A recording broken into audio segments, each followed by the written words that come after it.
What's going on, everybody? Welcome into episode 25 of Lobbing Scorchers. This is Ari Lillianwall. I got producer Noah here with me remotely. Noah, say what's up to the people. We made it. We did 25 episodes, Ari. Should we retire? It's Is a it big time milestone. to retire? It's a big milestone. I'm pretty happy with making it to 25. Looking forward to 26. Appreciate everyone as always for tuning in. We got a big show for you today. We've got our first ever returning guest in the history of Lobbing Scorchers. Two times. It's a lot of milestones going on this episode. We've got Mark Kastner from Sounder at Heart, who was our first ever Lobbing Scorchers guest back on episode like 9 or something. He's going to be coming back to lay down some takes about the Seattle Sounders, who we're going to lead the show with them today. I said on episode 24 that my new policy was that we're not going to lead with the Seattle Sounders until they score multiple goals in an MLS game. And they actually did that. They did. They scored multiple goals in an MLS game at the San Jose Earthquakes. They did not win the game. They lost the game, but they scored multiple goals, so we can lead the show with them. And I think it's good that we're leading the show with them, actually, despite the loss, because the discourse was hot after this game. I crowdsourced some questions on Twitter, and I got about 70 responses. So we're going to get to those later when we do our roundtable with Mark. And there was the takes were hot. A lot of people replied, which I appreciate. So we're not going to be able to get to every single one of them, but I'm going to do our best to hit as many as possible. And then we're going to jump around the league like we've been doing and talk about some of the other results that went on around MLS. And then we're going to call it a wrap for episode 25. But before we jump into the Sounders and bring Mark in, Noah, I wanted to recap our experience at the Ballard FC U.S. Open Cup match at Memorial Stadium. We attended Ballard FC versus Spokane Velocity the other night at Memorial, and it was a good time, man, wasn't it? It was fun. Ballard FC didn't pull out the dub, but the fashion in which they lost was pretty. It was entertaining. Top I would say for sure. Yeah, it was a pretty entertaining 0-0 until the 96th minute. And then Spokane Velocity scored one of the sickest goals I've ever seen in person. Oh, yeah. It was insane. Yeah. So 0-0, 96th minute or whatever, they send a corner kick into the mixer, botched clearance by Ballard FC. And my guy comes flying in from out of nowhere with like a aerial scissor kick from almost outside the box. He was just inside the box, top bins. What a goal. But I think, my main takeaway, that was my second ever Ballard FC game. And they really have it going on. Like they get 1,500, maybe 2,000 people at their games. And the atmosphere is live. Memorial proved to be a fun venue for an Open Cup match, I thought. Yeah, there was 2,400 people there. So 2,400. Okay, yeah. It was a good. So that's more, I think, than they pack at Interbay. Yeah. Interbay is more like 1,500, I believe. So despite the unfortunate result, I really recommend hitting up Ballard FC games. Shout out Lamar Nagel and the ownership group. For a fourth division side, man, it's a really not even that, you don't even need that qualifier. Like it's just a lively scene for any team. Yeah, good times at Ballard FC. Yeah, and it was pretty sick too because ownership is even waiting in line for food just like everybody else. So. Yeah, so that was my one complaint is the taco stand that I was at. I spent about an hour waiting for my tacos. We did wait for an hour, and then I got sick, but they were just not taco related. It was not taco related. To be fair to the taco stand, they were under a ton of pressure. And they were under attack, incredibly backed up with their orders. All out attack. I'll cut them some slack, but it was good though. But okay.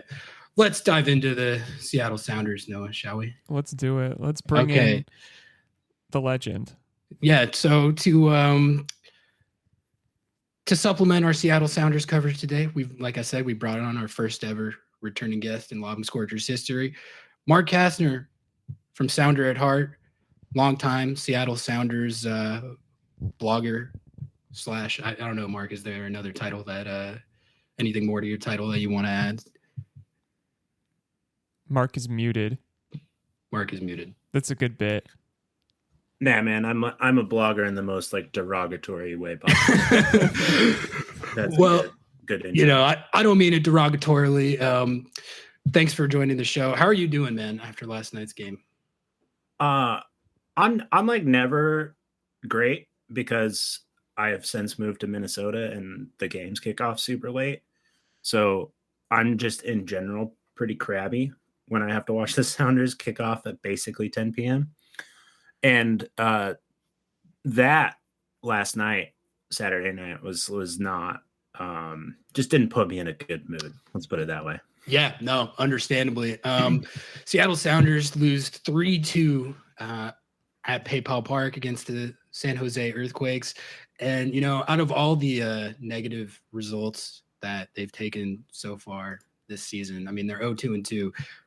I think that was probably the most tilting out of all of them to date, just in the way that it went down, you know, not necessarily that they lost, but how they lost.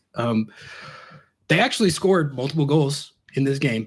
Rui Diaz PK, the PK merchant strike again, and a goal from open play, guys. A goal from open play. Danny Musovsky is the one who finally scored it. As they said it would never happen. The millennial Walton Goggins. Exactly.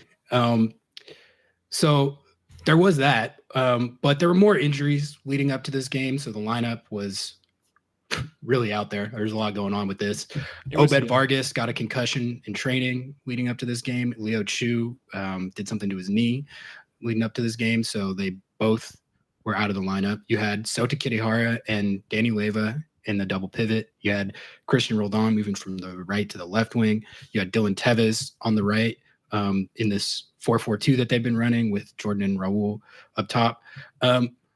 I'll just lay down my first reaction when I saw that lineup graphic, which was like, you know, obviously unfortunate and frustrating to have even more injuries in this sequence where it seems like everyone on the team is getting injured and all the most important players are getting injured. But, you know, we talked a lot on the show in the last couple of weeks about how, you know, if it's going to be kind of a slog and a grind like this through the injury riddled stretch, I would rather see something like just different, a new wrinkle with the personnel. So I didn't get any of what this kind of the stuff I've been talking about with the starting lineup graphic, but you know, I think the Sota Kirihara and Danny Leyva double pivot and Dylan Tevez on the right wing. My reaction was like, okay, I'm at least intrigued to watch this, you know, see how it goes. I don't know if it's going to go especially well, but at least it's like kind of a new curve ball to it that we hadn't seen yet. So I was interested in it from that standpoint. But I think the unfortunate thing about this game is we've talked a lot about with this team about the struggles on offense and how they can't score goals. But this team has been good defensively. They were elite defensively last year. And the defending in this game was it was criminal. It was criminal. You had two instances of utter defensive malpractice. The second goal that Seattle conceded came directly after the first goal that they conceded, almost on like the next sequence of play. They let San Jose get out in transition for a really easy goal that was initially waved off, but then he was on Preston Judd. I think he was onside. He was onside, so that goal stands.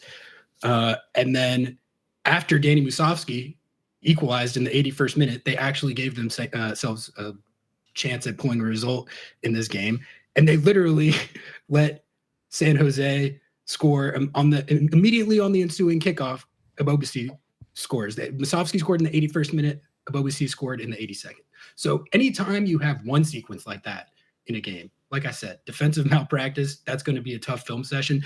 They had two in this game, and the second one that they conceded was to lose the game. So I think that was the most frustrating thing for me is the defensive effort. I didn't think anyone on the back line covered themselves in glory. Jackson Reagan, Alex Roldan, and Nuhu all made pretty backbreaking, critical mistakes in this game. I guess Yamar is the one player on the back line who had an acceptable game, but everyone else that was tough. And the result is 0-2-2, last place in the West. They're off to Seattle's off to the worst start in the league statistically. It's them and the Revs who are off to the worst statistical starts in the league. Always good to be compared with the Revs. It's not what you want right now. There was a lot of insult to injury going on in this game. I don't know how much of this you guys saw, but Nicholas Ladero scored a free kick banger for Orlando City SC. Slammin' Sam Adeniran is hosting his own personal cook show for St. Louis City SC every week. He has 10 goals and 1,300 MLS minutes, 3-goal contributions this year. And Brad Smith scored a 96-minute game winner for the Houston Dynamo. That looked like a charity goal, though. That was pretty funny that they just kind of let him walk to score that one. Hey, I mean, I didn't know left backs were allowed to score. He got one. Alex Roldan got called Alex Rodriguez on the broadcast, so shout out to Alex Rodriguez. Hey, Rod, baby. They are playing like the Mariners, so yeah, you get a run of play goal and a Cody Baker assist. I wanted to note that that was a really great assist. But 0-2-2. So with that, I'll bring our little round table in to air some grievances. Mark, let's start with you since you're our first ever returning guest in Lob and Scorchers history. I just laid the recap down of what took place. Hit me with your just general reactions and thoughts first on this game, and then the general state of the team. How are you feeling? Yeah, I think that's the dumbest I've seen the Sounders play in a very, very long time. I was kind of trying to like rack my memory, and it's been half a decade at least. That actually might be the dumbest I've seen the Sounders play under Brian Spencer. Because like before that, you have like really early era kind of Sounders in MLS and just kind of like basically a different league at that point. So it was just like, I can handle the Sounders being bad. I'm fine with that. You know, that they are missing a lot of very good players still. And then even the very good, you know, what I would say are the good players that can play right now either can't start or playing out of position or are just not like totally healthy themselves. So I can kind of weather stuff like that. I'm fine with that as long as I can kind of see a vision. But there's just nothing there for me right now. There are very few positives. I would say, as you kind of called out, in MLS, when you have to start your, let's say, fourth and fifth choice central midfielders, I thought you could probably argue over the course of the 90 minutes, those guys are probably in the conversation for man of the match. I thought they played really well. Danny Leyva in particular, who a year ago was loaned out and, you know, probably were like, hey, this is the end of his Sounders career. But, you know, he stepped in and played really well.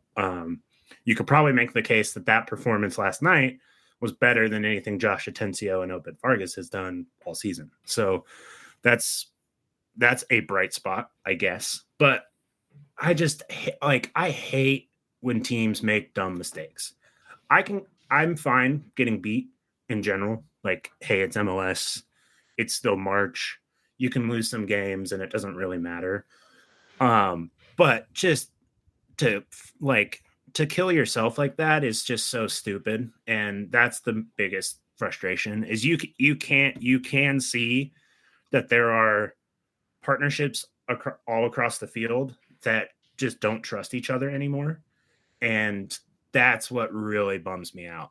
Like, so the third goal, right? San Jose.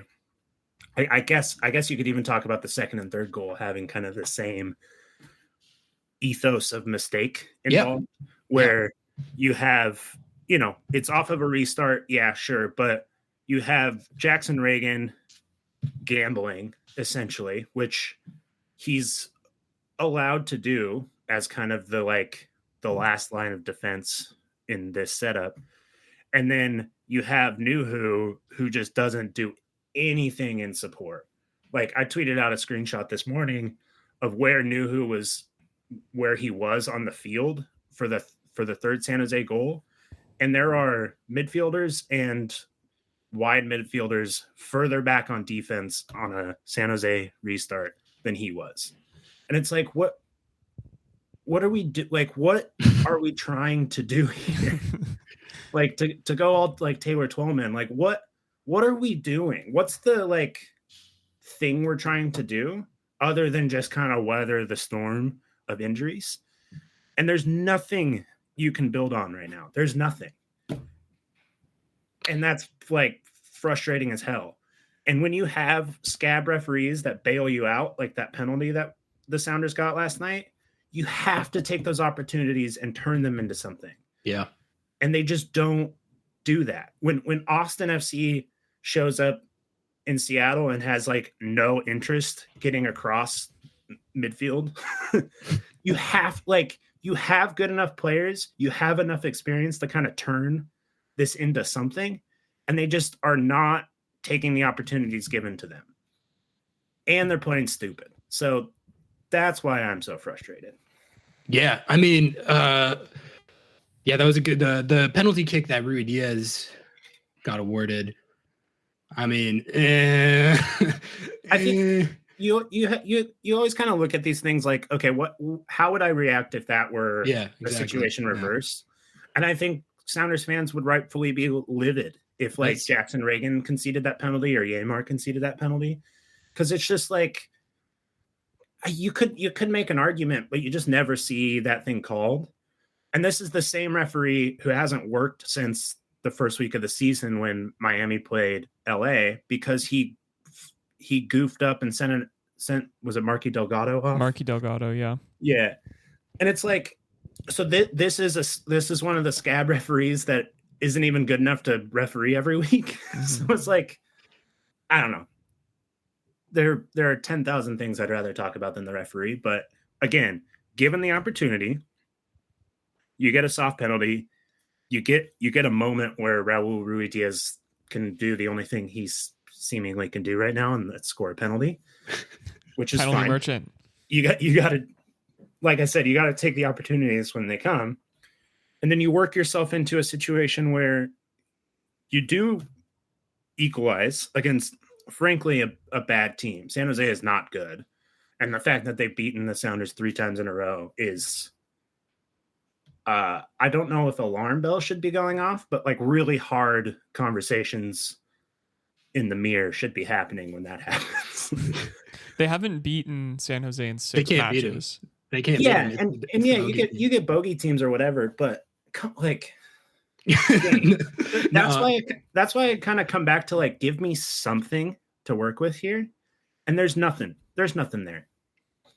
Okay. I mean, I did think the fact that Cody Baker and Danny Musovsky were the ones who finally combined to score the open play goal. It's like, yeah, see, like when you're in a situation like this, sometimes when you give guys a shot, they'll reward you for it. So I guess, I don't know if that's something to build on, but it was something that was nice to see. But I mean, just kind of going back to some of the stuff that you were talking about. I mean, 2 out of the 3 concessions in this game, it's just, it's criminal. Like that can't happen immediately after a concession and then immediately after an equalizer, especially immediately after an equalizer. When you get an equalizer in the 81st minute, like that's where some of the game management stuff that we talked about with this team last year, like comes into play. And to let them immediately go down the field on the ensuing kickoff and get the game-winning goal in the 82nd minute when you scored the equalizer in the 81st. I mean, that watching that was just incredibly frustrating. Let's get into some questions from the audience, but before we do that, Noah, do you have any post-game takes, thoughts, or reactions on that game or on the state of the team? I feel like Mark pretty much covered how I was feeling too. But it's a sad sight to see. Yeah, like I think probably when we get into the questions here, we'll shed some more light. But it seems I felt I'll start with the positive for me was I was ecstatic to see a lineup like this, not because I was excited that we were playing like fifth, sixth string positional players, but I was excited that Brian was finally actually taking a chance on some of these players that we've seen really good flashes from, and some not good flashes from. But like getting Soto back, seeing him play, seeing Danny Leva play really well was really nice. Whether it's just personally for them as players, or maybe they can fit into a role in the team, that would be awesome. I think Danny Leva played better than Obed has played basically the entire time, and I think that's something that you should recognize and probably slot him in.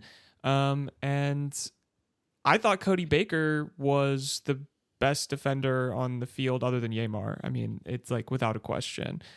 He was the photo that Mark had posted, the screenshot of the counterattack goal right after the game-winning goal for San Jose. He's right back in there with the defense, and Nuhu is literally 800 miles. He left the stadium. He would rather leave the stadium and go get a bag of chips than defend. So I don't know. I mean, there were positives, and then the negatives are just like, holy shit, guys, we finally did it. We scored 2 goals and we still lost, which we said was going to happen. We said that the San Jose team is so shit, and yet we're still not going to win this game. So I don't know. It's disappointing, and I'm frustrated, but I also don't know like what would fix this. I don't know. And I don't think Brian knows either. I don't think anyone on the team knows. I think the easiest answer is simply getting healthier, but maybe there's no yeah, exactly, like it's 50-50 on like I just how don't much think... of an impact in a positive direction getting these guys back is going to have. Yeah, I think that like the Sounders have been like in situations like this before. It's the meme, right? The Sounders start slow, so they're obviously going to win MLS Cup this year because that is what they kind of do. But what gives me sort of like pause about this situation versus like the bad stretches they had last season or even seasons before that, even 2022, where like that was kind of like quote unquote rock bottom when they didn't make the playoffs. Like that squad was like decimated towards the end, but you could see like they were buying themselves time, like getting draws, getting clean sheets. Like even through like last season, they like, you just got to buy yourself time.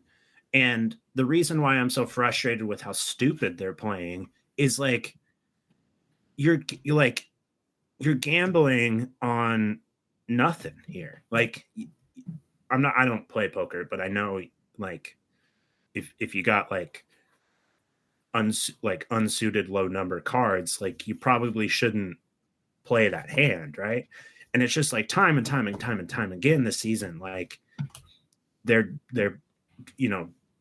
trying to buy themselves time, and they're just like coming up empty time and time again because they're just doing stupid things. And it's like, okay, yeah, this team will get healthy. The West is bad. They'll still probably make the playoffs. Like Kansas City made the playoffs last year and they didn't win a game for like 10 games, like 50 weeks or whatever it was. Yeah. And it's like, I'm not really worried like long term, but you gotta get like, I mean, maybe I am, like I didn't come into the season expecting this team to compete for a supporter shield. So it's like, all I really care about is like having like some consistency to build on, and there's just nothing. There's nothing there, and the biggest frustration is like in times like this, you start seeing like partnerships form. Like Noah and I were texting before the game, and I was like, I'm so excited to see Nuhu play with a different left midfielder because that's clearly like a partnership this season that just hasn't worked or ever. Really? So like you can see how Christian Roldan plays in that position and how Nuhu plays at left back, you could see something build upon there. Nothing. You can see how theoretically, I guess we've seen it for 4 games, it not really work, but you can see how Raul and Morris could have like a decent strike partnership. Not working. You can see how Jackson Reagan and Yamar are like an elite center back pairing in MLS. Not happening. So there's just nothing to build on right now. Nothing. And you got to try something different, but Spencer doesn't seem like he wants to do that. He said in his post game press conference, it's not time to threaten people with their starting positions, which I get because like, yeah, nobody's healthy. How are you supposed to do your job if like João Paulo isn't playing where he's playing? But it's like, okay, everybody's going to get healthy. This team will probably go on like a decent run. They'll finish like 2nd through 7th in the West, and the playoffs are the playoffs. That's whatever. But it's like, you got to figure out what you have. And if you're throwing these young players into like low percentile situations, like for instance, Cody Baker subs on and he has to play like 3 different positions all at once. And he does a good job doing that. But you don't want to build on like a young kid having to do stuff like that. You want to bring a kid into like a structure. Like that's why Obed Vargas played so well when he first came into the team, is there was like a very clear definition of like what this 16-year-old is supposed to do in this team. And he shined on it. I saw tweets last night that were like, "Oh, I'm not seeing what people like in Paul Rothrock." And it's like, what is he supposed to do in this situation? What formation are they even playing? Like what I saw what you is and he supposed to Jeremiah do? arguing over what position you guys were like, what they were actually playing. I was just happy to see Paul Rothrock finally get on the field. I mean, we've been advocating for that for multiple weeks now, and my guy hasn't been able to get any minutes. So when you bring, like I wrote about this in my column last week, like it's not just that worse players are playing for the Sounders right now. They are ostensibly worse players, right? Like Dylan Tevez is not as good as Christian Roldan would be in that position. He can do a fine job, but like you're getting worse. But you're also moving good players out of their best position, so they're also getting worse. The 4-4-2 is a different formation than they've played for a decade. So it's like, okay, you as a player, you're thinking just that little bit more, and if you're just getting worse everywhere. I think we should jump into the questions here quickly because this all will piggyback off of this. Yeah, I was going to say it's a good segue. Thank you to everyone who submitted these. Like I said, we're going to try and hit as many as possible. But before we like dive into the individual ones, I got a lot of questions that were basically expressing the same sentiment. So I have them listed out here, and we're going to hit those first as more like broad questions that a lot of people were asking, and then we're gonna dive into some other ones. But okay, so the first one was, a lot of people are wondering how much heat is on Schmetz right now. It's been a very not good start to the season. You could go back to last year to point to the time frame in which this team has struggled, particularly on offense. 2-2 right now, last in the West. Schmetz is one of the winningest coaches in MLS history. He's a Seattle legend. But a lot of people were in my mentions wondering how much heat is on him, and not just necessarily just him, but the coaching staff in general. I'll give my take first, which is that I don't know how you guys feel about this, but I'm kind of, in general, someone who's a little bit agnostic, I guess, for lack of a better word, on the true needle-moving impact that a coach really has. And what I mean by that is, like, in this situation, I really don't know and am skeptical that given where they're at with the personnel and the injuries and everything else, like you could put a new coach in that and that's fine, but I'm skeptical that it's really going to change anything. And I think the reason that Schmetz has the leash that he does is, you build equity through winning. And he's got a couple of MLS Cups. He's got CONCACAF Champions Cup, which I realize you can only hang on to those things for so long. But that's the reason he has the equity that he does, is because of the trophies that he's put in the cabinet. And that is something to take into account when you're evaluating it. At the same time, Ziggy was a great coach here and accomplished a heck of a lot here. But by the end of his tenure, it had a feeling that new blood was needed, and that era had kind of run its course. I understand why people are asking that question about this era, especially coming off a performance like the one that we saw last night. So I don't know. I'm kind of two minds on it. Mark, how do you feel about that?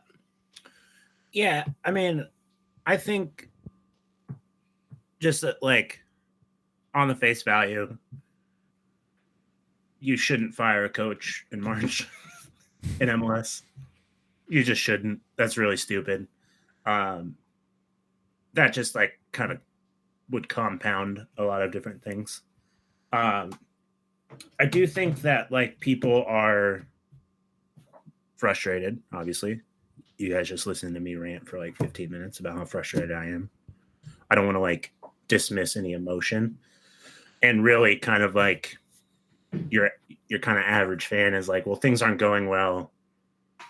The coach should change so things can go well. That's like a very simple sports equation. And we have an example of that as Sounders fans. Like Ziggy wasn't going well. We changed the coach. Brian changed things, so on and so forth. But I do think there are like very healthy and right criticisms that Spencer should be receiving right now.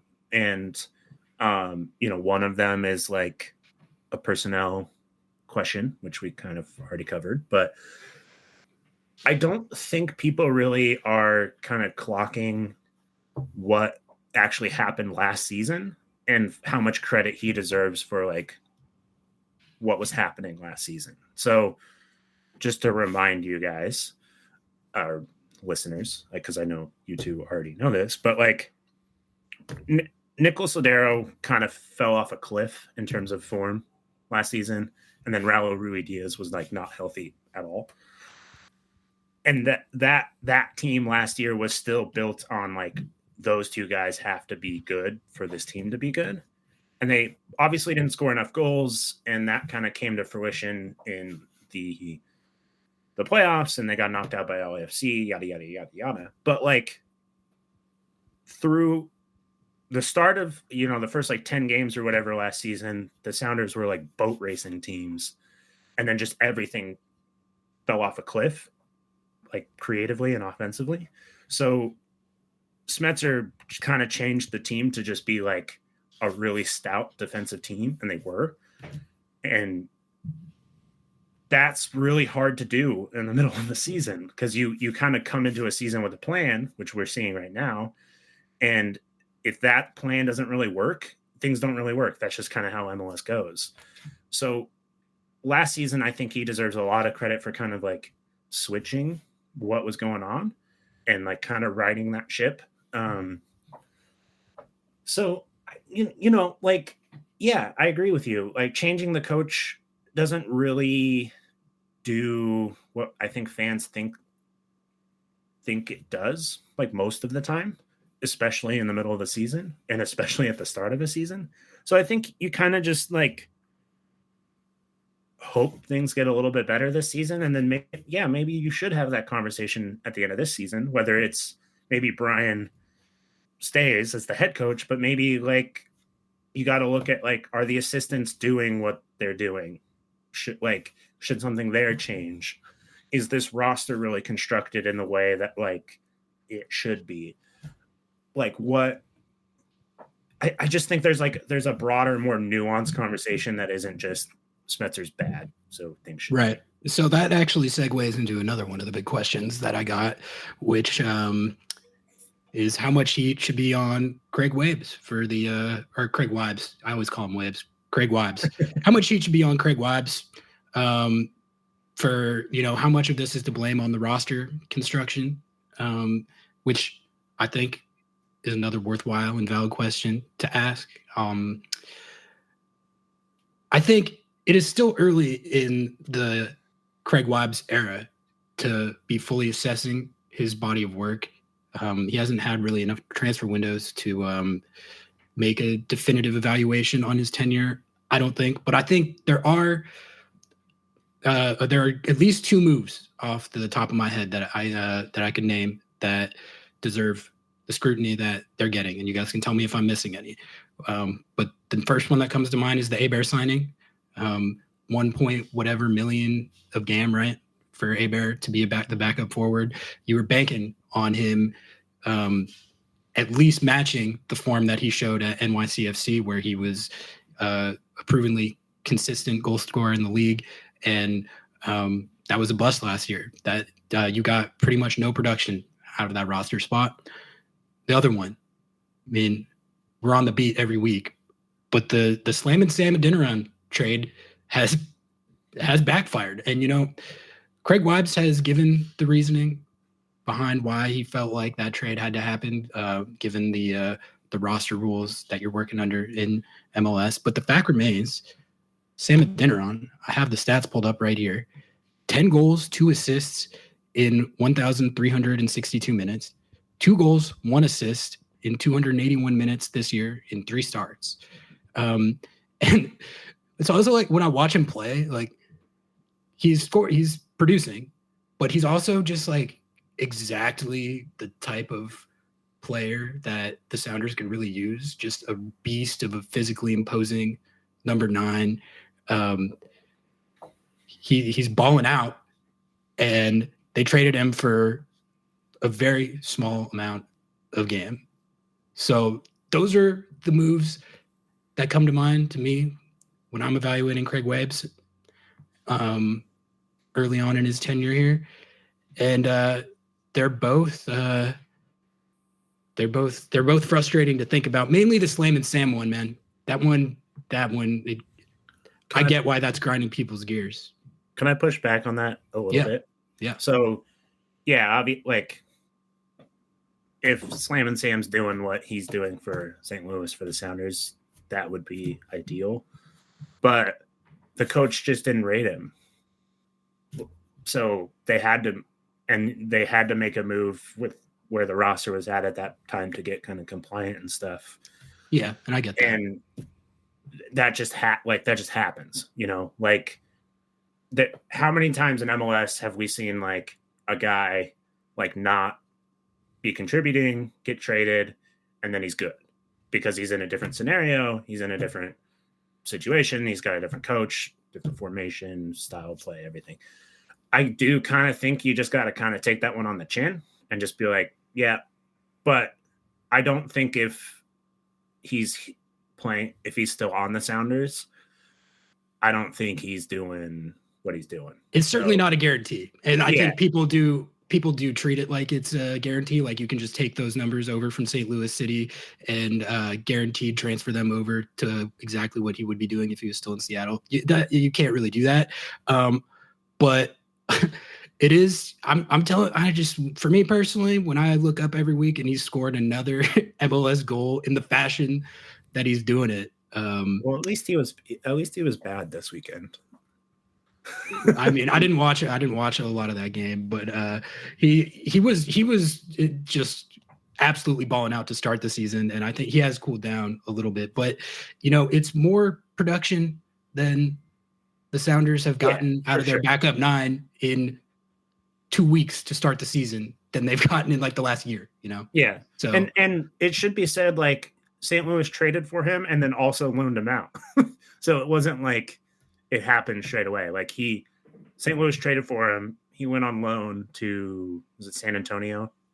Yeah. And then they kind of had an injury situation where they had to recall him, and then he just kind of comes in and starts banging in goals. So yeah, it would be nice if he was banging in goals for the Sounders instead of an expansion team, but that's just kind of one you have to take on the chin. The one Craig Weibel thing, I guess it's two things for me, is I don't know if people like totally realize the situation in which Garth kind of left this roster. At the time, Garth Lagerwey, like, he was really good at like telling you like bullshit, basically. But in order to win Champions League, he had to like mortgage the future, basically. He's sold out Yeah, for it. and it's worth it still. I don't want to like say anything, but when you're in a position like that where you've got a guy like Garth Lagerwey mortgage, putting all of those chips in that basket, all those eggs in that basket or whatever, he's also the one that knows how to kind of figure out how to get out of that situation. And then he just took off. So this roster was old and dysfunctional when Garth Lagerwey left. Maybe he makes it better if he sticks around, but Craig Weibel is the one that has to kind of take over a pretty raw deal, to be honest with you.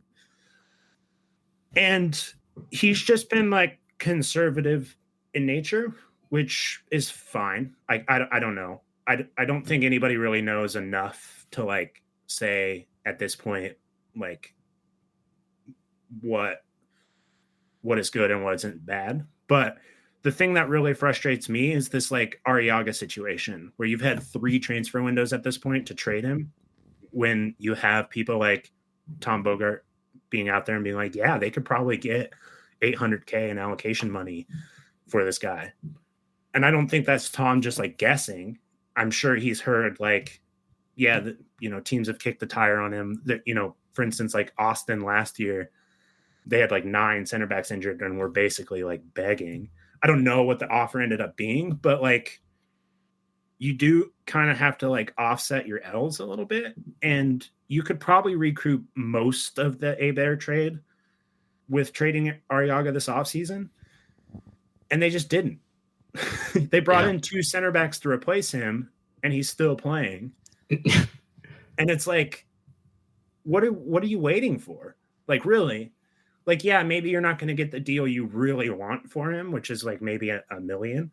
But what kind of message are you sending to the player when he's clearly the 4th choice? He's on a pretty high salary, especially for that type of depth piece. You brought in a guy, Nathan, who is more versatile and frankly better than him to be your kind of 3rd choice. So like, what kind of message does that send to like the team that just like, oh, this guy is just going to be here? Yeah, no, I think that's a good shout. Like, why have Nathan and Arriaga on the roster? I don't know. That's what I felt like was the problem too. Is it's less of a Craig Weib's not like yes, he was put in such a shit situation when he got here. I was like, all right, let me give him some time. But then the inaction that is seemingly happened, it's been frustrating. Even not moving Leo Chu because you're getting $200K less than you paid for him, or whatever the situation is. Like he's good, but like you're what are we gonna do when Pedro de la Vega is back? How is that going to fit in with Leo Chu and all of this other stuff? Like, what are you going to move him? Like, I don't understand. There's no forward thinking, or it's like let's hoard all of these pieces until we need them, and then never be able to sell them. When they do play, they're just not. Yeah, right. Exactly. It doesn't make any sense. It should be said, like, the reporting around the Leo Chu thing is not solid. It's pretty shaky. Yeah. So like there's no way of knowing like what actually kind of happened there. As far as I know, there was like no formal like official offer for him. So like you can't take an offer that doesn't exist. Yeah. But there probably have been formal and official offers for Arriaga that they've just rebuffed instantly. And that's the one that's kind of like it's not just like waiting for a team to come in with an offer. Like you can actively shop players. Like Garth was so good at that. Like if he needed just that 10% extra, he could go find it. And I don't get the sense that Craig Weibel is active in that sense. And that kind of bums me out. Yeah, no, fair enough.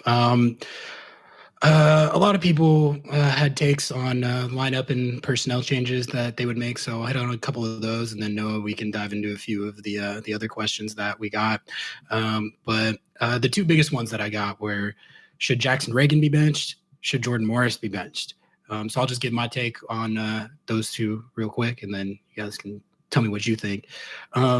Jackson Reagan, I would be cognizant of recency bias on that one. I know he hasn't had a good last couple of games, but this is still a CB that was a week in, week out starter for one of the best defenses in MLS last year. He was starting Champions League games. He showed a lot of upside, I think, in terms of his 1v1 defending and particularly his long passing. So, I don't know. I try not to judge a player off his just the most recent couple of games that have happened. I try and look at the full body of work. So that would be my thought on Jackson Reagan. I think Jordan is the more interesting one. You could say a similar thing in that he's a proven MLS attacker. He's been very productive throughout his career. He's been a guy that has shown he can score you double-digit MLS goals in a season. But when you're struggling on offense as much as this team is, I think it's fair to look at any player's role in the attack right now. And then when you see the open play goal finally come and it's Danny Musovski who's scoring it, I mean, I think there could be something to the idea that trying Jordan as a super sub for a game or two could be a good idea. I'm not saying that it's for sure a good idea, but it's worth talking about. So those are how I see those two situations. What are you guys' thoughts? Jackson Reagan, Jordan Morris. Yeah, I don't think Jackson should be benched. I think that he is often at the scene of the crime just because of the way this defensive structure is. He's the last one there. And so it's like, yeah, if other people are out of position, other people make mistakes, he's having to do a slide tackle at the edge of his box and he gets roasted.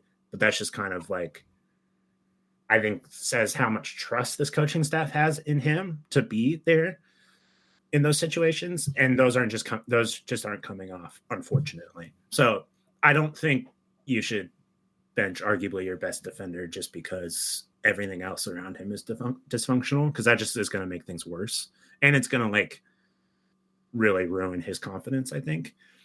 On the flip side, I think with attackers that aren't in form, it's the complete opposite, because you can tell a totally different story to that guy. For instance, Jordan Morris. I don't think he works in the way that this formation is going. And like you said, the only open play goal that the Sounders have scored this year came from his backup. I will say I thought Jordan made a very intelligent run to kind of open that space at the back post for Danny. But sure, I think take Morris out. You tell the story of like, hey, we're going to bring you on in the 60th minute after, we've pressed the hell out of this back line, and, we're going to go with like a really intense young lineup. And then you're the one that gets to come in and get all the glory and score the goal that wins the game. And so I think there's there's a narrative there you can sell the player. So yeah, I mean, like I said earlier, nothing's working right now. So everything should be on the table, particularly like in an attacking sense. And then maybe you build more confidence into the player that when things do come back to like full health and he is playing in front of an attacking band of De La Vega, Rusnak, and Christian Roldan, maybe he does have the confidence and the kind of like belief in himself after kind of scoring a couple of goals off the bench. So yeah, I think there's this like just like really cut and dry like dichotomy people make when you're talking about benching a player, where it's like you're either a starter or get ready to learn USL, buddy. Where I just don't think that exists with like particularly attacking players. I think you can kind of like bring them out of the heat a little bit and then like help them rebuild their confidence. Yeah, I agree with Mark there a lot because I like Jackson Reagan a lot, and it's not just because he is a Big Ten legend. He Go works Blue. hard. Yeah, go blue, right? He works hard. He covers a lot of mistakes for a lot of people, and I think the majority of his showings have been incredibly good. And yeah, he does end up at the scene of the crime. He ends up just let's be honest. He ends up covering Nuhu's mistakes a lot. He ends up covering other wingbacks' mistakes a lot. And if you pull him, his confidence is. I mean, maybe he's strong-headed and a real Michigan man, but I wouldn't do that when we've seen his partnership with Yamar is really good, and Yamar just getting back, switching up the defense that has just been really good, but also is now randomly faulty.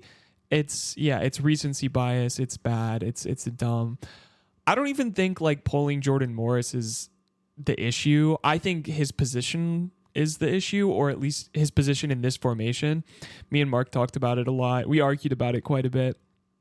I think that he's in this situation, in this formation as a dual 9, he doesn't work. Him and Raul don't communicate well in that situation. But you could see once Danny Musovsky came on and he kind of slotted into more of a winger position. I don't even really know what position he was playing, to be honest. I don't think anyone knew what position they were playing at the end there. But he looked more comfortable. He looked more confident, and he was actually, like Mark said, he was creating space. He was playing like the player that we know he can be. So I don't even think Jordan is the problem with the finishing. I just think that it's like, again, we're in a formation that no one knows how to play in, and he's already in a new formation, but now also in a dual 9 position where he has to account for Raul, who that's a whole nother thing to learn and a whole nother complexity to add. So I'm not a bench either of those people. Did they frustrate me last night? Yeah, a little bit, but like, I don't think the game was lost because of those two players. Good points. Noah, do you have a few of the other questions pulled up? And Yeah. we can try and do some quick hitters on these and then get into the around the league stuff before we get out of here. That sound good? Yeah, let's do it. I'm going to rip off this first one quick from Mikey. Should we expect a drastic upgrade in play when all the starters are healthy and on the field? Yeah, I mean, I do think so. Like, we're still talking about João Paulo and Albert Rusnak, to name the two most prominent players who have barely played at all this year. Rusnak's been working his way back in. But I think with João Paulo in particular, like in the midst of the form that Seattle's been in through this start of the season here, you can kind of lose sight of the type of impact that JP has on games. And the thing about JP is that he brings so much on both sides of the ball, defense and attack, and controlling the tempo of games. His long passing, I think, is going to be really helpful. So I do, if it doesn't look better with when JP and Rusnak get back, we're gonna be having some even more tough conversations. Yeah, absolutely. I think João Paulo is the type of player that makes every player 20% better. And it's just no question to me that they'll be better if he's playing. Yeah, it's hard to be patient, but especially as a Sounders fan, we're not used to being patient. But I think that I agree with that. It's not time to smash the burn everything down bell just yet. Noah, please make Brian's insistence on Nuhu make sense. I can't understand how he is so bad at covering his back post. Toss that one to Ari. Make it make sense. you just don't have a heck of a lot of options right now. But I agree that I want to see more Cody Baker. I agree that the tactics that they've been running this season with Nuhu as the starting left back, it's pretty clear that they haven't been working. So I'm all for the Cody Baker at left back idea, especially because playing at right back last night, he put in a dime. So I think the guys that are performing should be rewarded. And I'm not going to argue with anybody that wants to see more Cody Baker at left back. Yeah, I can't make sense of that, so I'm just not going to. No comment. Mark hits him with a no comment. Yeah, it is a little bit baffling at this point. I'm not sure what.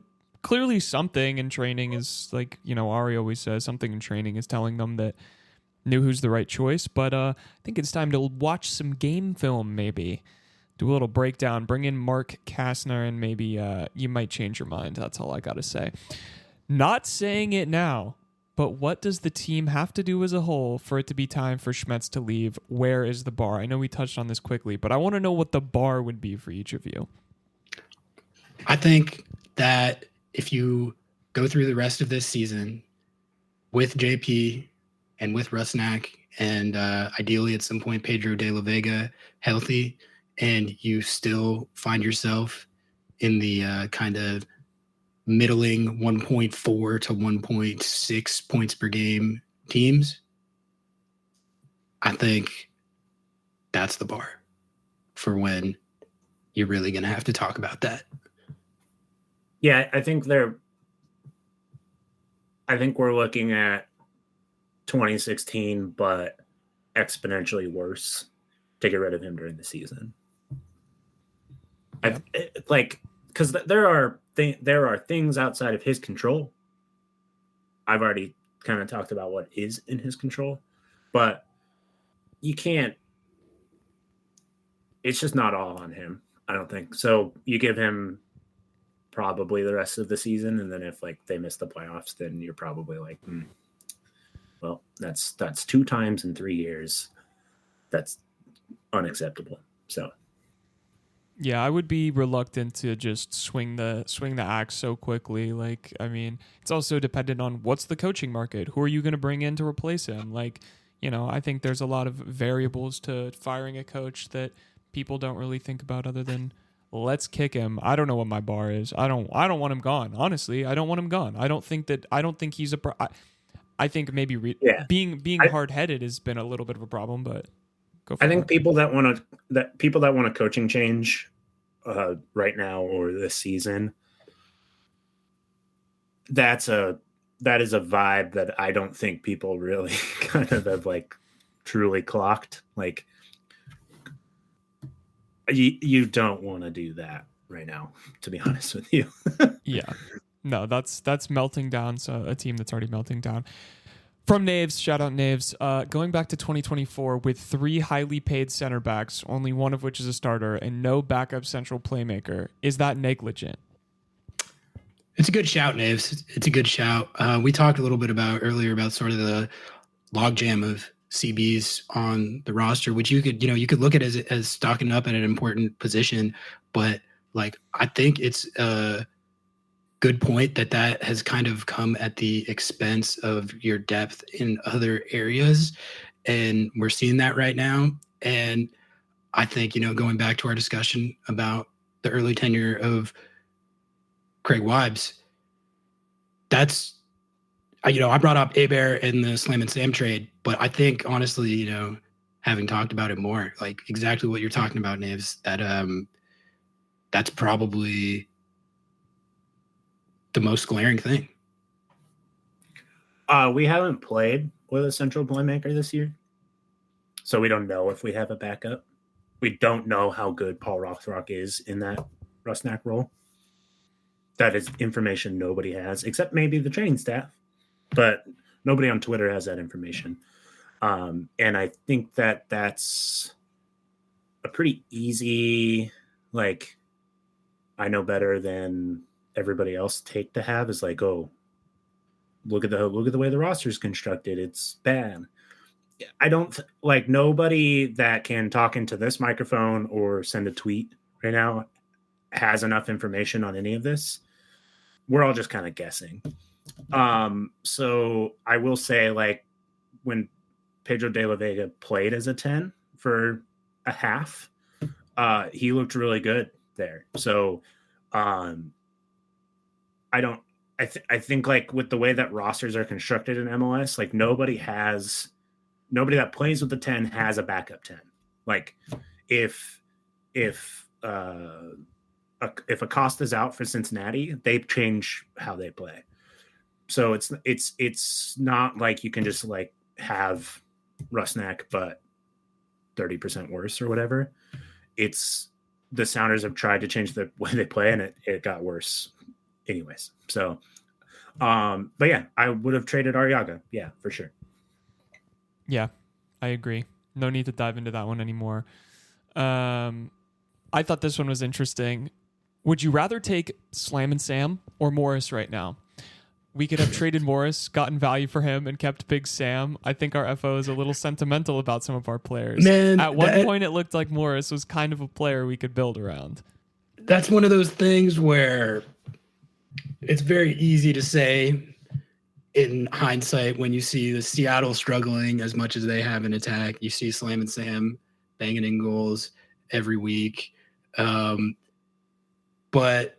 the actual act of making a trade with Jordan Morris at the time frame that's being talked about there, even if you can say that you think it would be a good idea in hindsight, just like how realistic do you think that is for it to be something that like they would actually do, especially considering, you can say that they're too sentimentally attached, but also, I mean, you have to give credit to the fact that Jordan Morris has scored a lot of MLS goals and won a lot of trophies, and that's before you even get to the hometown hero kind of aspect, of him being from here and like the Academy star and all that. So I don't know. That's just how I see that.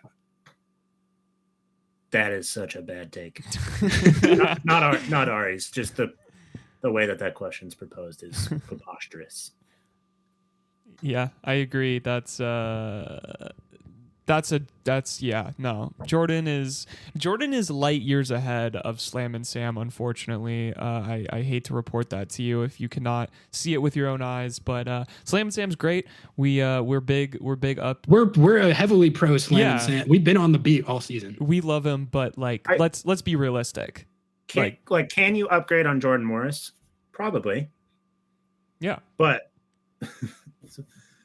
Sam is not the guy to do that.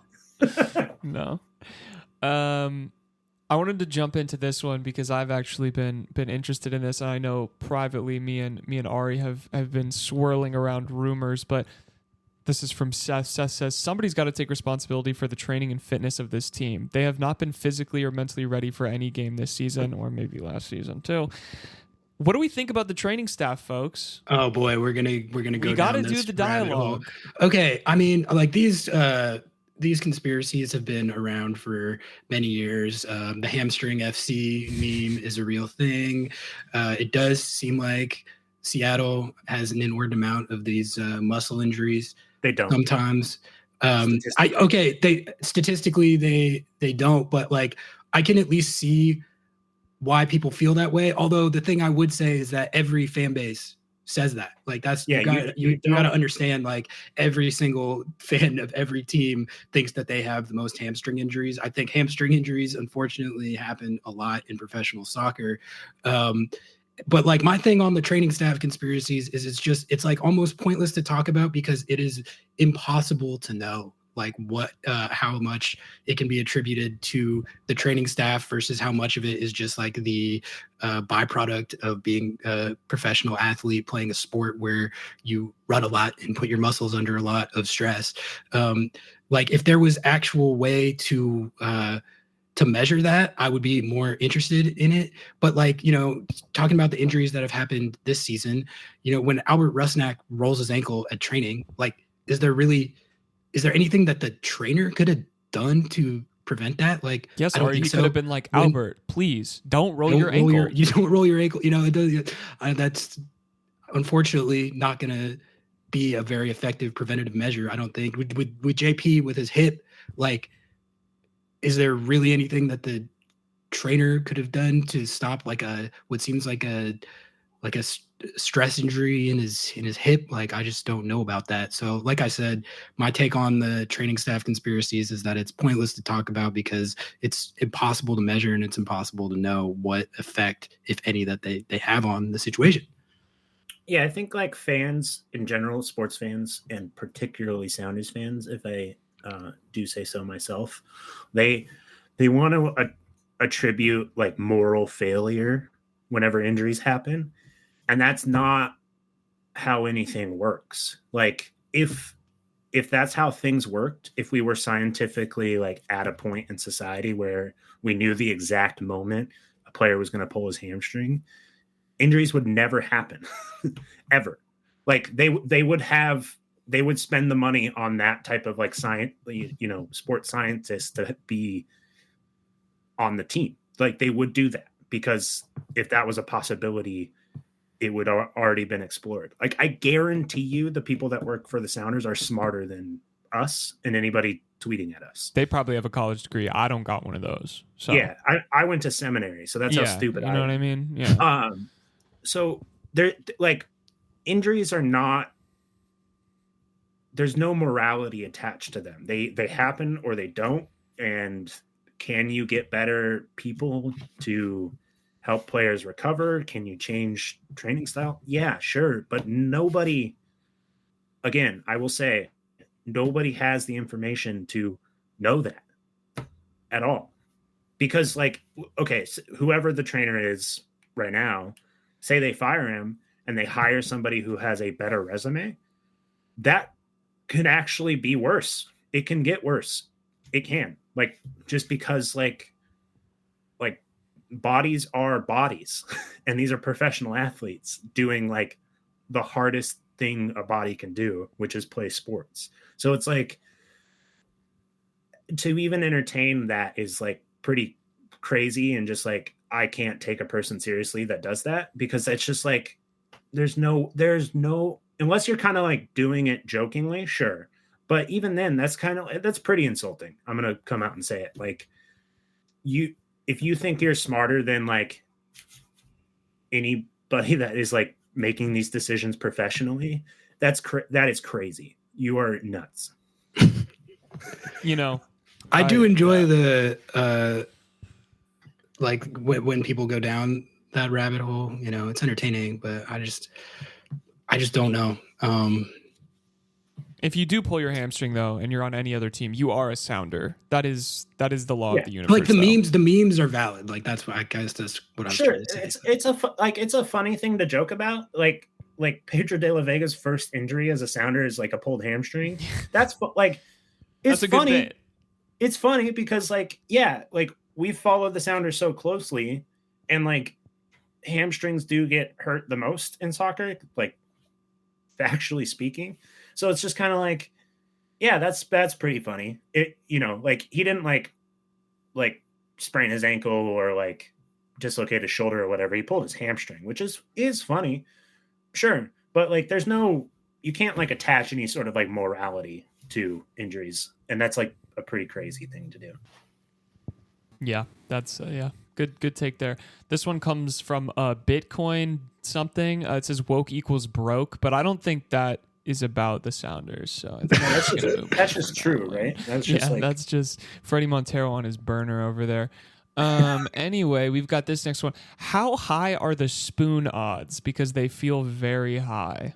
I would be pretty surprised if it legitimately came to that. I mean, we would be talking about worst team in the league over the sample size of a full season. I still tend to think that if they're able to get healthier, they'll at least be able to return to a place, like I said, where it's more like 1.4 to 1.6 points per game, which is not in the MLS elite, but it's still, you're in the playoff mix at that point.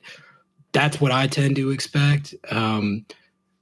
But, it seems like if the personnel situation stays like how it is right now through the rest of the season, that points per game that I was talking about, I haven't really seen much to think it would be especially high. So, but yeah, I don't know about spooning. Caleb Porter's a coach in the league again. I'll just remind people. So the odds of the Sounders finishing below his team is very low. I mean, they're at the same spot on the table right now. But the Sounders have a game in hand technically, and actually one more point. Oof. Yeah. So like 100% more points than Caleb Porter's team at this point. Fair. With a game in hand. Yeah, game in hand is important. I mean, listen, and they get to play Philly when it's not raining. So, or maybe it will be raining. Sean asks, what's Jesse Marsh up to? Talking out of his ass on podcasts. We're talking Jesse Marsh for just like we are. Yeah, I thought the take right now was that Jesse Marsh us. should replace Berhalter. I didn't know there was Jesse Marsh to Seattle takes going on. Apparently that's where we're at. I don't even think we need to really entertain that one. But I saw a couple questions about this, so I'm just gonna pick one out of a hat here from Dustin. Where are the 100+ owners? None of them ever come out and say anything. Does Russell Wilson put any of his own money on this team? No, he's too busy taking losses on his Denver home. I don't 75 bathrooms. I don't think relying on Russell to like bankroll a new signing is necessarily like the most pertinent idea right now. It would be. I mean, I see what they're saying. Like,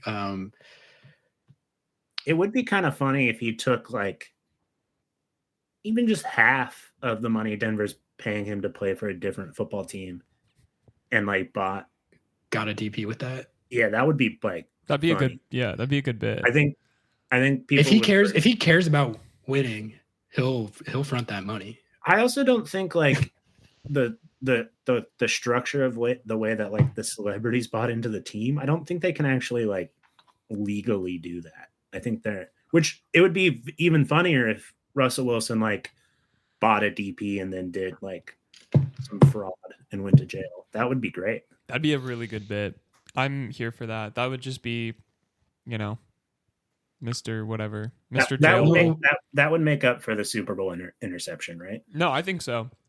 No, why don't we hit a couple more and then we'll hit the around the league takes real quick. Absolutely. I was just gonna say I've got my final few here. Are we becoming 2018, 2019 RSL? Garth left. We had some short-term success, and it feels like it's going downhill. I mean, we have some front office and some coaching stuff. I don't think Brian gets cut with the 50th, but whatever. Don't care about Brian in this part of the question. But are we 2018, 2019 RSL?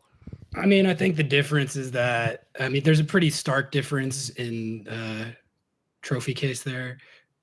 RSL, they won MLS Cup in 2009, right? Is that Yeah. Yeah. So they won MLS Cup in 2009. They lost a Champions League final. Seattle's won 2 MLS Cups and Champions League. So, I mean, I understand the premise, but I would argue that Seattle's recent track record puts them quite a bit ahead of where RSL is in this analogy. Our owner is also not a sexist, and that's really worth pointing out, I think. So, no. There we have it. Final question here that I think is the perfect way to end this therapy session for all of you Sounders fans. Are Sounders fans spoiled? Yeah, and not in a derogatory way, just in that, I always try, when times are tough like this, especially as someone who came into the whole scene as an outsider, I try to remember and appreciate like the amount of winning that I've got to be around. And, it's definitely, it's the runs like they had where they were going to MLS Cup every year and they became the only team to win the modern incarnation of CONCACAF Champions League. That's like that's a pretty rare run of success, especially in MLS salary cap league. So I don't know if spoiled is the right word, but I understand like where the question is coming from. Yep. Yep, I agree. All right, that's that. Thank you for submitting your questions and coming to this group therapy session. All Yeah, I right. appreciate everyone who replied to our crowdsourcing tweets. If we didn't get to your question, sorry. There was I got almost like 70 of them, so there's no way we could have hit all of them. But if we didn't get your question, definitely, it sucked. yeah, I definitely appreciate everyone who interacts and tunes in as always. We're gonna hit winners and losers from MLS Matchday 5. Mark, you down to stick around for that while we Sure. give our takes on the other goings on. I always mess this up. Isn't it the other technically match day results. 6 though? Oh, did I say 5? Yeah. Oh yeah, 'Cause this of might be that- match day 6. My bad. The first week when we had one. Yeah, no, I keep screwing that up because of that. All right, LAFC. We're starting the winners section. LAFC Not fraudulent. 5-0 over Nashville SC. So we had our fun with LAFC's little downturn over the last couple of weeks. They had like a 300 and some odd minute scoreless streak that was rivaling the Seattle Sounders offensive attacking futility. But I mean, they destroyed Nashville. They looked like vintage LAFC, which whenever LAFC chokes a final or they have a 300 plus minute scoreless streak, we're going to have our fun with that. But by the same token, if they win 5-0, that's I'll give them their credit. But then also I think the takeaway is just that like the reports of their demise, especially or even on the Lobbing Scorchers podcast, might have been premature. It's only one game, but Nashville SCs usually get a defense in 5-0. Their goalie got sent off. So it's like, of course things are going to get out of hand. That's okay. That's fair. I forgot about that detail. You know what? LAFC's not back at all. That was a fluke result. No, I still think they're a winner because Boanga got on the score sheet twice. Yeah, I mean, they're finding their attacking form again. It's they're a winner regardless because they were a loser and now they look in prime form. And sometimes it's just about a spark. Sometimes it's just about a vibe. Yeah, they bounce back. The New York Red Bulls and specifically Lewis Morgan, they bammed on the Lionel Messi-less Inter Miami 4-0 at Red Bull Arena.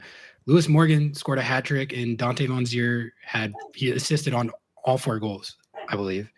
And I don't think they even had Emil Forsberg, their new DP, in this game. It was dumping rain at Red Bull Arena. But that's a big win for the Red Bulls. They're in the early stages of getting their new coach integrated. Lewis Morgan had a really good year 2 years ago. He had 14 goals and 4 assists, I think, and then was injured pretty much all of last year. So if they get Forsberg cooks, that was a good signing. And Lewis Morgan looks like back. So I think the Red Bulls might be cooking. Yeah, the Forsberg insider trading was a great idea. The insider they really trading cooked on that. Was fire, yeah. I have another repeat from last week, but the LA Galaxy. Okay. Still chaos merchants, still one of the more questionable defenses you'll see in the league. But they came back to beat Sporting Kansas City, the club of professional wrestling enthusiasts, at Children's Mercy Park after they were down 2-0, and they scored 3 times. Like it was from the 70-something minute to the 90-something minute. They scored 3 times unanswered and won 3-2 at Sporting Kansas City. And like for all the defensive struggles that the Galaxy still have, I'm telling you, they're probably my favorite offense to watch in the league right now. Like maybe I might put like peak Inter Miami when Messi's playing above them in terms of like watchability. But like that's it. Like the Galaxy in attack with Joey Paints, Gabriel Peck, Ricky Puig, and Dejan Joveljic, the hottest number 9 in the league right now. They're pretty fun to watch.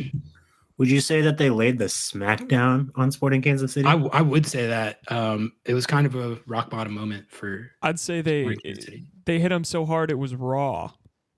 You know what I mean? And then when they play again later this year, it might be a SummerSlam. People ask me sometimes like if I'm ever gonna like let go of that, and the answer is no. Like I'm not even when Melia retires. No, and especially when they're not playing well.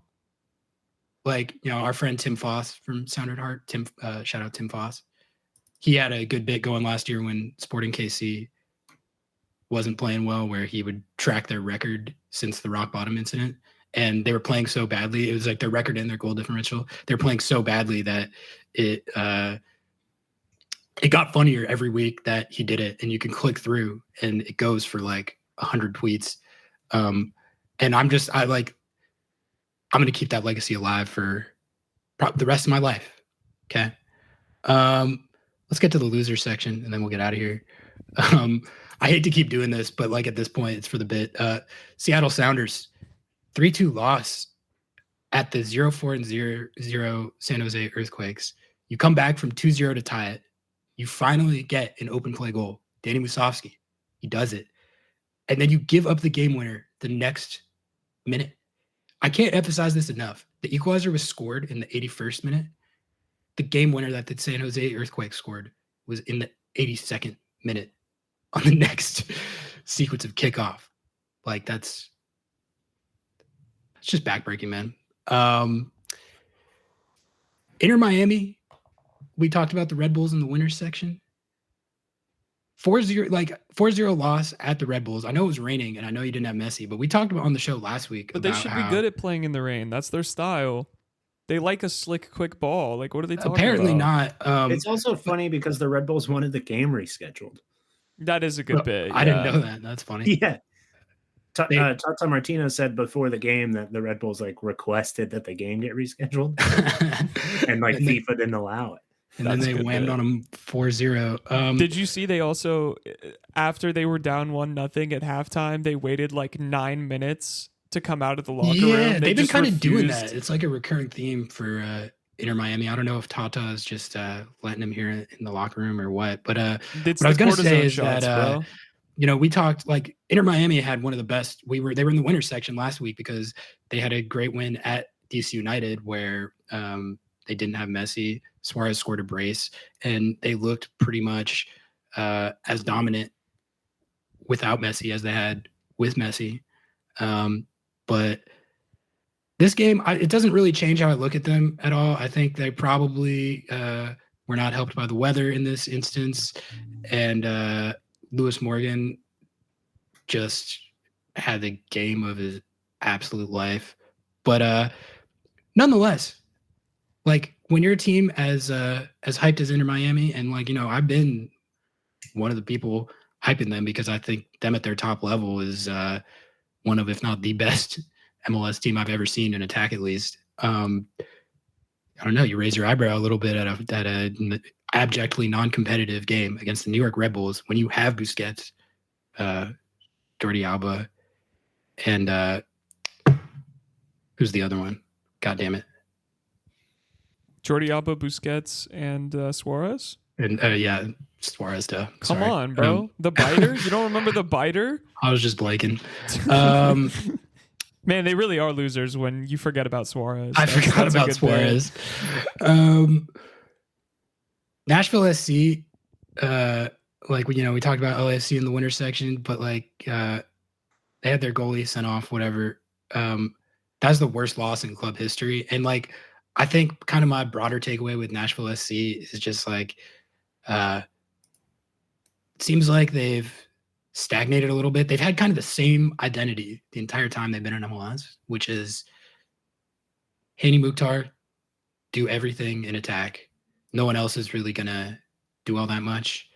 And he's going to carry you as much as he can, but he's just one man, Hani Mukhtar, right? He can't have 2 goals, 3 assists every single week. He does that a lot of weeks, but they haven't done enough to support him. And then their whole identity has kind of been based around, okay, we're going to be like a really stingy defensive team. And like, I think if anything, it seems like they've regressed in that way. Well, I wouldn't say losing 5-0 is, being not, good defensively. But like, okay, even outside of a game where you have kind of a fluke situation with your goalkeeper, like they haven't been getting those like 1-0 wins with the regularity that they used to. And they also weren't all that competitive in Champions Cup. I don't know. It just seems like, they're in the losers section for this week. But my concern meter, if I was a Nashville fan, would be like pretty high that they're not really progressing from the solid foundation that they laid. Yeah, I agree. They're fraudulent, unfortunately. They're at least on watch. They are on watch. They're on watch. All right. Well, unless either of you had any other takes that you wanted to work in, I think we're good to call it right there. Yeah, Mark, plug yourself, bro. Mark, plug yourself. Where can people find you on social and find your writing? I would prefer people didn't find me because they usually yell at me. So, I mean, you probably know. I'm on Twitter. I'm on Sounder Heart. Like you can, if you want to get a hold of me, I'm not a hard person to find. Let's just put it that way. Mark, thank you for hopping on as our first ever returning guest for Lobbing Scorchers. Appreciate your insight as always. I think we had a good roundtable today. Had a good little therapy session. Seattle Sounders are back in action with a trip to the LA Galaxy in match day 6, I believe. So we'll be covering that for better or for worse. Until next time, we out. Peace.